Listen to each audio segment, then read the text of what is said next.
Praise the Lord. This is Elder Henry Reinhardt.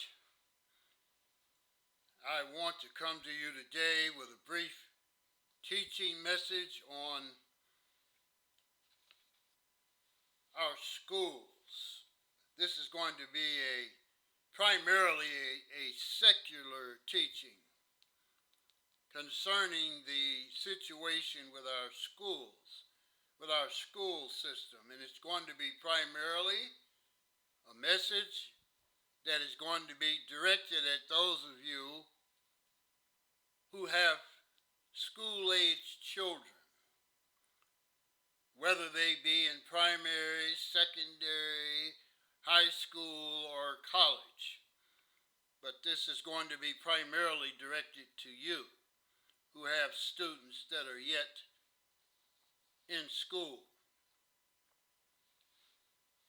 Briefly speaking, the condition of our school system in the United States, generally speaking, is pathetic, subpar.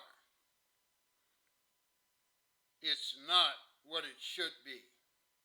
And the students are nowhere near proficient as what they should be. So the question might be asked, what is really needed in our schools in the United States to correct the problems that we have in our school systems? Before I get any further into that, I want to mention that in 1979, October of 1979, the so-called Department of Education was established by President Jimmy Carter at the time, and it was made a cabinet-level function, and the federal government took over the responsibility for overseeing the education of our children in the United States. And ever since then, our educational system in the United States has been a mess. And the department that was supposedly created to ensure that our students would be properly educated and that they would be proficient in such things as reading, writing, arithmetic, history, civics, etc., they have utterly failed in that assignment. Now, I'm 70 years old right now, and over the years I've continued to hear that what our schools need in the United States is more money in order to ensure that our children receive a quality education. You know, you hear it all the time. It's a never-ending song. We need more money. We need more money. If we just had more money, we could solve our educational problems in our schools in the United States. For a long time now, many school districts throughout this nation have received more and more money. But despite all the money they receive, the quality of education for our children, generally speaking, when compared to other modern nations around the world, is largely subpar.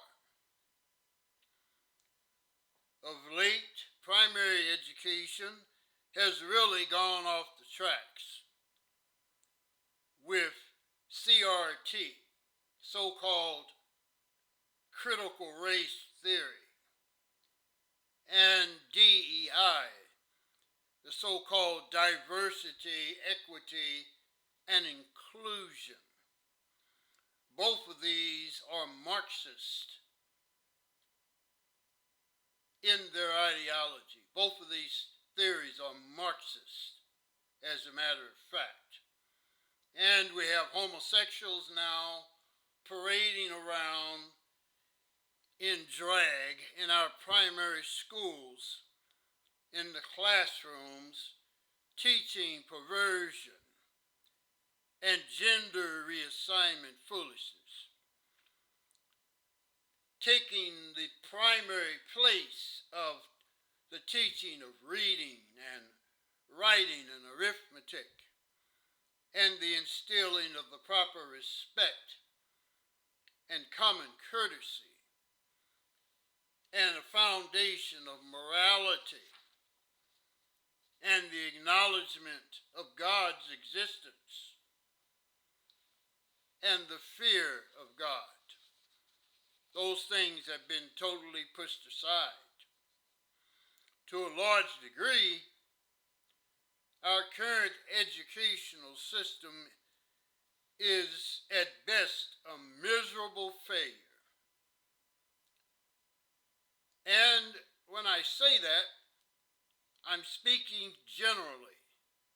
There are exceptions. There are rare cases in which schools are teaching children quite effectively, and they're learning the way they should be learning, and the skills that they need are indeed being taught and effectively imparted to the students.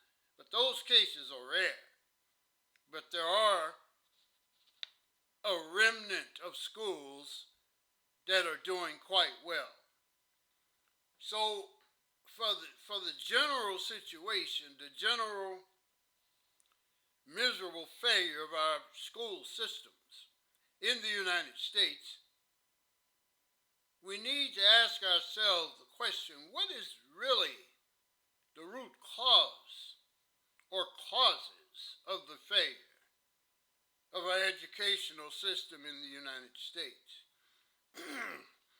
Now, to do a little brief history of what our educational system once was,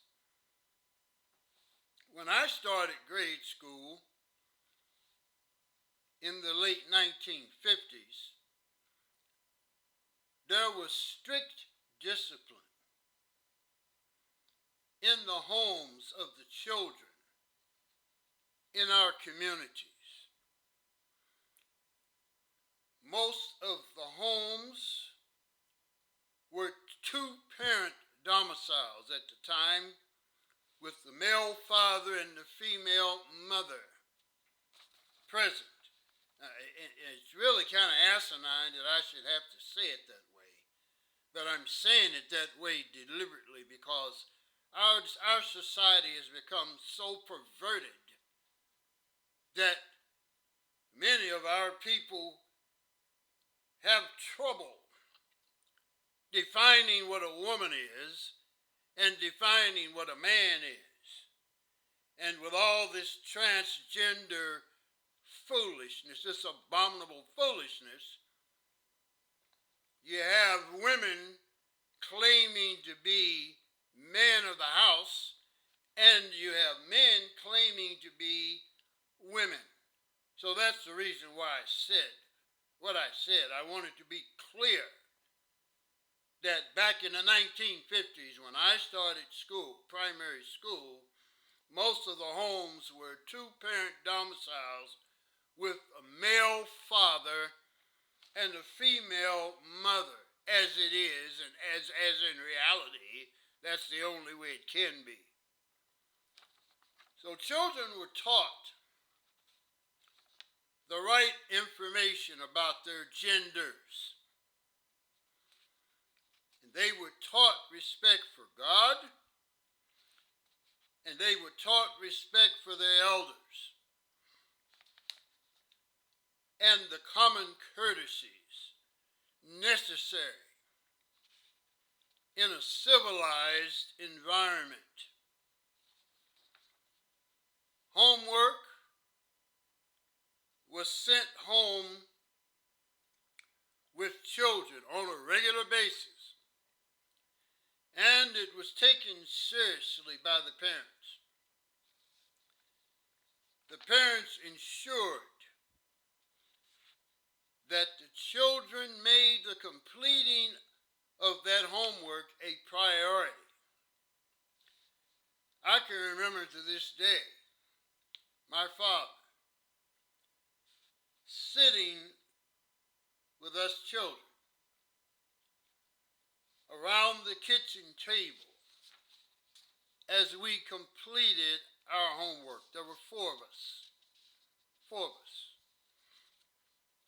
But he would sit around the table with us and work with each one of us to make sure that our homework assignments were completed.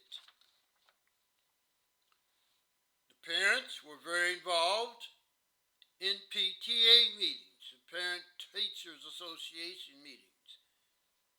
Parents were regularly involved with these meetings at the schools. And strict discipline was practiced in the homes, as I said, and in the schools. When I was in school, the teachers had control of the classrooms. And confusion and disruption by the children were not tolerated. Teachers were very strict at that time, and it wasn't unusual at all in the primary schools I attended back in West Virginia, where I was born, for the teachers to have switches and to have paddles in the classrooms, and those switches and paddles were not there for decoration. They were used when necessary to get any child that was out of order back in order very swiftly. But teachers did not tolerate students acting up, getting out of control and being disobedient in the classrooms. That was not tolerated. And the teacher was to be respected, very highly respected. And the teachers and parents, of course, they worked together. If a student acted out in class, they were disciplined, and there was notes sent home to their parents concerning that child, and when that child got home with that note, it was followed up by the parents. This ensured that the child understood that they weren't going to get away with misbehavior, but they were going to be held accountable. And it was a system that worked quite well. I can give you personal witness that it was a system that worked quite well.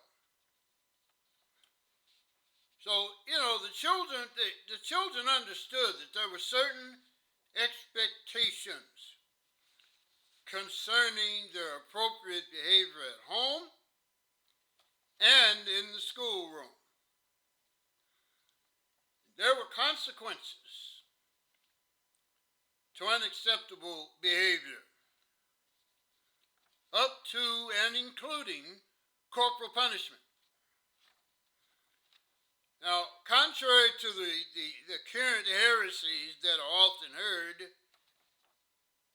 education and discipline begin in the home, not at school or at church. That's where education and discipline actually began, in the home. And I remember very clearly at a very young age, before I ever set foot in primary schoolroom, in kindergarten, before I ever set foot in kindergarten, I remember like yesterday my parents working with me, teaching me my ABCs, teaching teaching me the basics of addition and subtraction. And of course, I was the baby at the time. There were four of us children. I was the baby. And before I started school, my older siblings would come home with their homework. And, I was curious.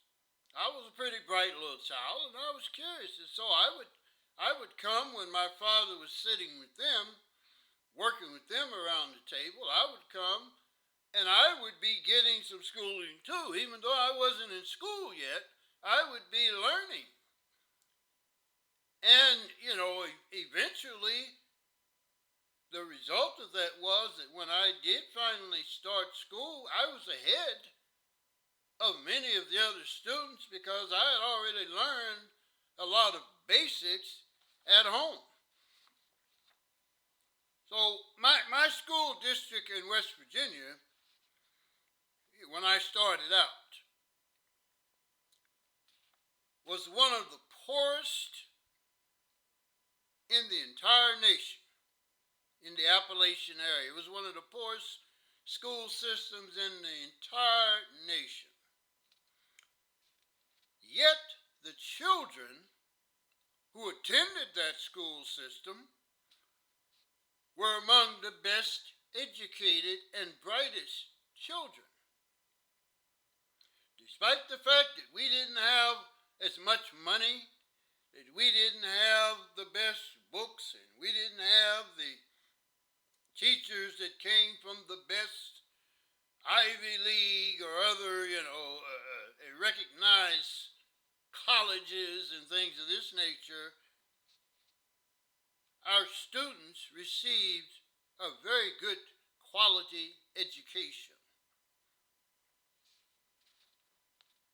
Now, we didn't receive this education because we had the best books or the best libraries or the best student desks to sit at or the best auditoriums that money could buy, but it was because we had qualified, caring teachers who demanded competence and academic perfection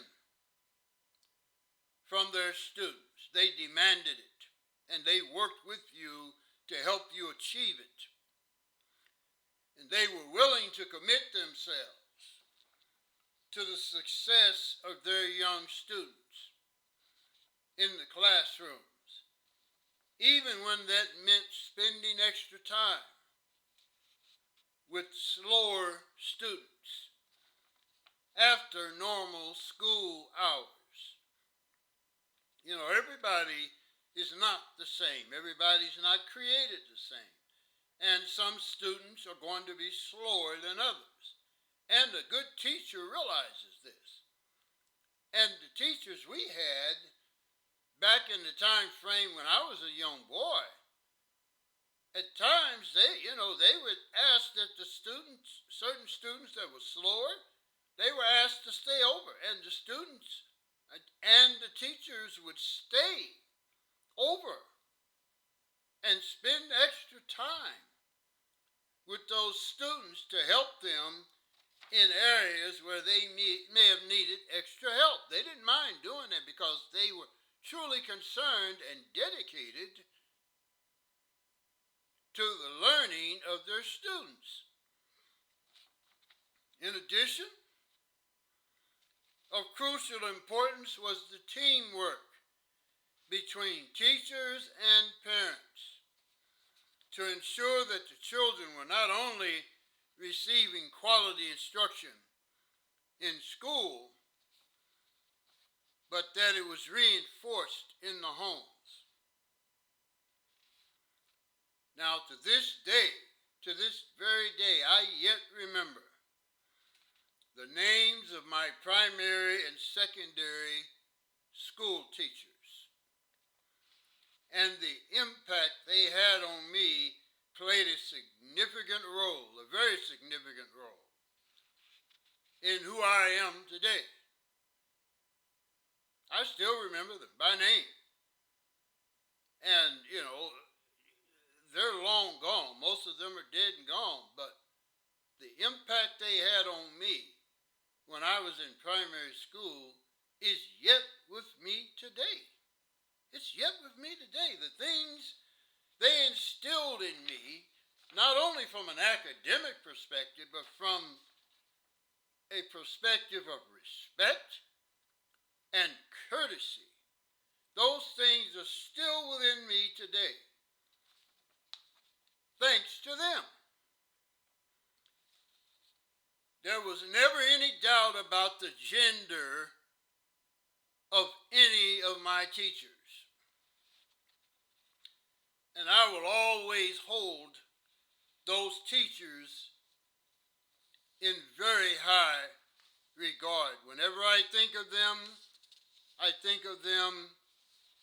in very high regard, and I will always honor them in my memory of them for the impact that they had upon me. Also, at this point, I'll mention the fact that some of my teachers that I had back in West Virginia had taught my parents. See, I came from a relatively small community, and the teachers that were there in those schools, it was not an unusual thing for those teachers to have taught a couple of generations. So some of the teachers I had, not all of them, but some of the teachers I had, they had actually taught my parents. And since I was the baby, by the time I got to their classrooms, they had taught my older brother and my two sisters. And so I couldn't escape. If they performed well, then the expectation for me was that I would perform at least as well or better than them. So I was really, high demands were placed upon me, and thank God I can say that I stepped up. I was blessed to step up and to meet those demands that were placed upon me, and I did perform rather well in the school system. I'll always remember at the end of my third grade year, just before we quit for the summer recess, after my third grade year in school, we had a spelling contest. And I was the winner of that spelling contest. Out of all the students that were at my grade level, I won the spelling contest. And at the time, I won a brand new football. And I thought, at that age and at that time, man, I was overjoyed to win that football. And I'll always remember that. I took a lot of joy and a lot of pride in my proficiency in spelling. That was back when they put a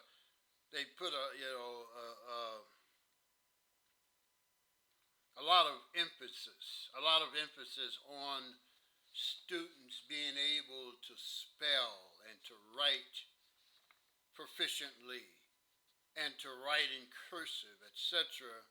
They put a lot of importance upon that. So proficiency in mathematics was also a necessity, and I was blessed to be one who performed quite well in mathematics. So the children learned how to correctly pronounce and spell words. You know, they used to have a class called phonics where you learned how to correctly pronounce words.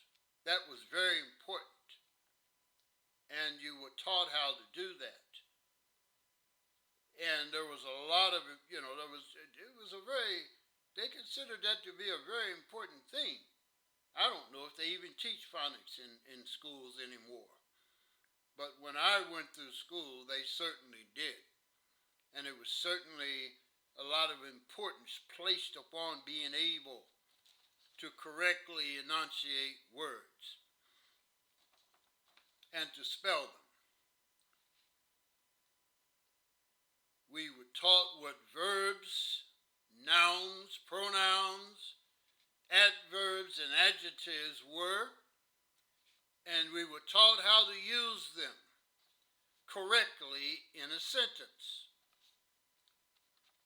We learned about commas, semicolons, colons, and we learned how to properly use punctuation in sentences and in paragraphs.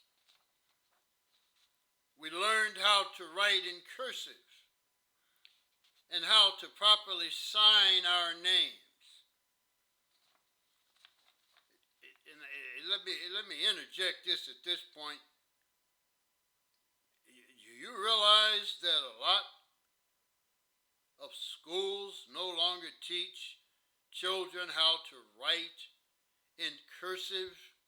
You realize there are a lot of students that don't even know how to sign their name? That's how ridiculous things have gotten in the day in which we live. A lot of people don't even know how to sign their name in cursive anymore. These things are not taught. A lot of history today is not taught. And the history that is taught is not proper history. There's a lot of propaganda and foolishness and lies that are being taught today. It's sad. It's sad what's going on in our school systems today. But, we learned the correct enunciation of words in phonics class. We learned how to write coherent sentences, paragraphs, and reports. And back then, our grades were not given on a curve.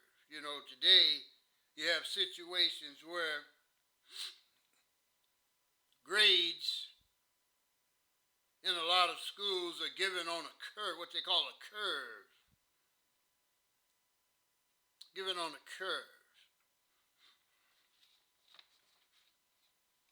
But we didn't have grades that were given on a curve. And I'm not going to get into that curve because that goes into statistics. I don't want to interject that into what I'm talking about. But, you're graded on a curve. But we had to earn whatever grade we received back when I was in school. We had to earn that A. If my memory serves me correctly, 96 to 100 was A territory, and of course 100 was an A plus. But 96 to 100, generally speaking, was A territory. And, you had your, from 90 to 95, that territory was a B. And you go down the scale. But you had to earn, whatever grade you got, you received, you had to earn. You didn't receive a grade based on any curve. The scale was clear. You understood what you had to score in order to get an A, B, C, D, F, whatever it was. And whatever you achieved, whatever your competence level was, that's the grade you received. and competition among students and the desire to excel were encouraged. It was encouraged for individuals to excel, to be the best, to be at the top of the class. This was encouraged. You know, these kinds of things, there's nothing wrong with that. There's nothing wrong with that. You know, so you were encouraged to excel. You were encouraged to rise to the top. And if you performed well enough, there were some students who were able to skip grades. You know, there were some people who, after their third grade classes were finished, they performed at such a high level that they would skip them to the fifth grade, or in some cases higher, because they had learned how to function at such a level of proficiency and competence that it would have been a waste of time for them to go to the fourth grade, so they were skipped to the fifth grade. You could do that in the system that they had at the time.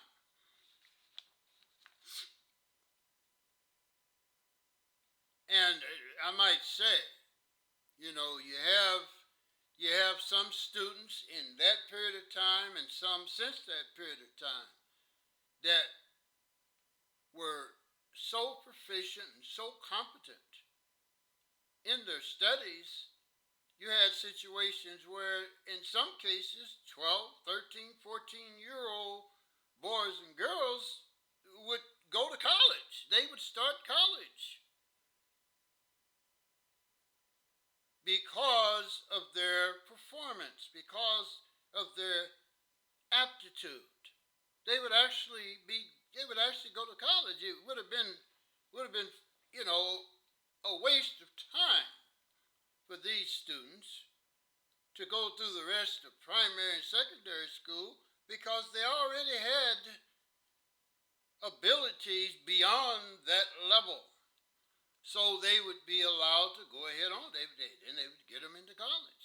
Now, there's not a whole lot of students that did this, but there were some students who were so competent and so proficient in academics that they were allowed to go ahead and go to college far ahead of time. So we were taught American and world history. And we learned about our government and what the legislative, judicial, and executive branches consisted of. We learned what they were, and we learned how they functioned in our society, in the United States. If you didn't earn the grade, you didn't pass. It was just that simple. If you didn't earn the grade, you didn't make the grade, then you didn't pass that subject, and in some cases you were not passed on to the next level. You would have to repeat. There were some students that would have to repeat. Let's say the third grade or the fourth grade, fifth grade, whatever the case may be. In the school system where I came up, they would put you back through that grade level again without hesitation if you failed to perform to the level that you were supposed to perform to. It wasn't like today where in many cases they just passed the students on whether or not they were competent, and you end up with students graduating from high school that are grossly incompetent, can't perform at the proper level, and end result being when some of them try to go to college, they have to teach them remedial courses to get them ready. Even though they're at college, They have to take remedial courses to get them ready to function, hopefully, at the collegiate level because they were just not competent. And that hurts not only the students, but it hurts the school system in general. And the end result is that you have students that cannot perform at the level of competency that they need to perform. And it ends up hurting our society as a whole. So children were not just passed on to an upper grade despite their ineptitude. That just did not go on in the school system that I came up in. I successfully finished primary and secondary school without failing. And I'm talking about from kindergarten through the 8th grade. That's what I'm talking about when I say primary and secondary. So I successfully finished primary and secondary school without failing or being held back. And years later, I completed my college education. In other words, I didn't go straight to college. After I graduated high school, I signed up for the Marine Corps, for 3 years in the Marine Corps. So I went from high school into the United States Marine Corps. And it wasn't until years later that I went to college and actually got my college degree. So I graduated, and when I graduated from Purdue University, I graduated at the very top of my class when I attended Purdue University. At the very top of my class. Thank God I did all this without the benefit of the most expensive school supplies and books and libraries and glorified teachers from Ivy League universities. There, as I went through my college education, there were scattered instances in which some of the classes I took, I may have had some teachers from an Ivy League institution such as Harvard or Yale or whatever, but generally speaking, most of my teachers were not from those so-called Ivy League universities, but yet they were very competent, very capable professors who did quite a good job. So our leaders in government and in academia, they know the truth when it comes to education as to why students are not performing up to the proper levels. They know the truth.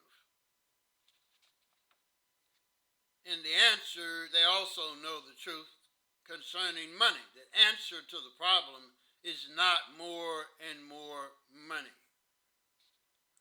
But the answer is going back to the basics of a two-parent home in which discipline is present, a classroom in which teachers are competent and dedicated to the education of the children, and in which teachers have the control of the classrooms with discipline when necessary, and where competence and performance to established academic standards are demanded. Generally speaking, in the United States and our school system, we must stop making excuses for our children. And instead, we need to teach them responsibility and the desire of the pursuit of excellence and accomplishment. Unfortunately, America as a nation will never get back to that desired reality of the things I just mentioned. We'll never get back to that. But that does not mean that some people cannot do so in their own homes. Thank God there is a remnant of homeschoolers and schools who are yet producing excellent students, even in the public schools. And like as I said before, there's not a whole lot of them, but even in the public school system, there is a remnant. If students are fortunate enough to be in those particular schools throughout our nation, there is a remnant in which there are good teachers, competent teachers, dedicated teachers, in which discipline is exercised and courtesy and respect are taught, and acknowledgement of the existence of God are taught, right, the difference between right and wrong, schools in which this LGBT foolishness, this CRT and DEI foolishness are not taught. There are schools like that. So there are some schools that are yet producing excellent students. But in the larger scheme of things, our school system in this nation are a total mess. It's my earnest hope that this remnant that I'm talking about will continue and will be successful, even in an environment where these things have largely been abandoned.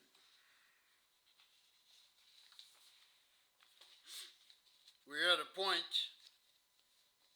now in the United States that there will only be a remnant of schools that will be effective, that will produce proficient students, competent students, students that excel in reading and writing, arithmetic, and in government, history, phonics, things of this nature. And I thank God for that remnant that yet exists.